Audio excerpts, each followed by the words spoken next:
চতুর্থ দিন শেষে নিজেদের দ্বিতীয় ইনিংসে বাংলাদেশের সংগ্রহ 2 উইকেটে 26 রান। ভারতের প্রথম ইনিংসের চেয়ে এখনও 26 রানে পিছিয়ে রয়েছে সফরকারীরা। 8 উইকেট হাতে নিয়ে আগামীকাল শেষ দিনে ব্যাট করতে নামবে বাংলাদেশ। সব মিলিয়ে কানপুর টেস্টে অপেক্ষা করছে রোমাঞ্চকর পঞ্চম দিন। এর আগে চতুর্থ দিনে লাঞ্চের কিছুক্ষণ পরই নিজেদের প্রথম ইনিংসে ব্যাট করতে নামে ভারত।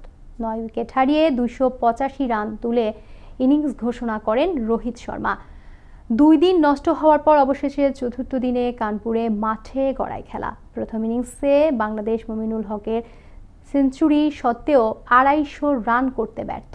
জবাবে ব্যাট করতে নেমে ভারত টি-20 স্টাইলে খেলা শুরু করে। শেষ সেশনে ইনিংস ঘোষণার আগে 52 রানের লিড পায় ভারত। শেষ বিকেলে বাংলাদেশকে ব্যাটিংয়ে পাঠিয়ে 2 উইকেট তুলে নিয়েছে রোহিত শর্মার দল। স্বপ্ন দেখছে কানপুর টেস্ট জয়ের। কানপুরে সোমবার চতুর্থ দিনের শেষ বিকেলে ব্যাট করতে নেমে বাংলাদেশ 2 উইকেট হারিয়ে 26 রান সংগ্রহ করেছে। ভারত এখনও 26 রানে এগিয়ে। এর আগে বাংলাদেশ আজ লাঞ্চের ঠিক পরেই 233 রানেই অল আউট হয়ে যায়। জবাবে ব্যাট করতে নেমে টি-20 স্টাইলে ব্যাট করে মাত্র 34.4 ওভারে 9 উইকেটে 285 রান তুলে নেয়